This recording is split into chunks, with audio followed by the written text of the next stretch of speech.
রাধে রাধে, জয় জয় শর্তিলা একাদশীর জয় হোক। তো আজকের এই শর্তিলা একাদশীর ব্রত, আশা করি সকলেই ব্রত পালন করেছে। তো আজকের এই শর্তিলা একাদশী উপলক্ষে গোপাল সোনার জন্য একটা রেসিপি বানানো হয়েছিল। তো কী বানানো হয়েছে, যে এটা সাবুর পরমান্ন বানানো হয়েছে। তো এই সাবুর পরমান্নতে কি করা হয়েছে, ফুটন্ত দুধের মধ্যে সাবুগুলোকে ধুয়ে তার মধ্যে দেওয়া হয়েছে, তার মধ্যে পরিমাণ মতো চিনি দেওয়া হয়েছে।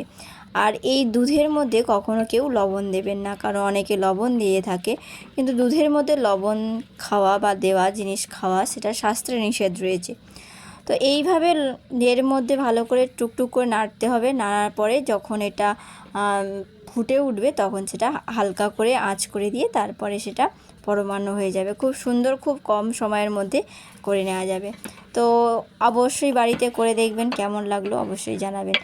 তো আমাদের গোপাল সোনাকেও রান্না করে ভোগ লাগানো হয়েছে। রাধে রাধে। আমাদের গোপাল সোনার জন্য সাবুর পরমান্ন হয়ে গেছে, কি গাঢ় হয়ে গেছে।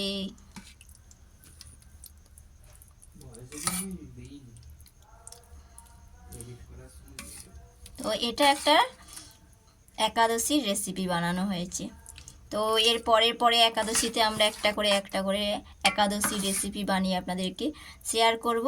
এটা এখন আমাদের গোপাল সোনার জন্য ভোগ লাগানোর জন্য রেডি হয়ে গেছে, সেটা দর্শন করে নিন। জয় জয় মহাপ্রসাদ কি জয়। রাধে রাধে, নিতাই গৌর প্রেমানন্দে, হরি বল।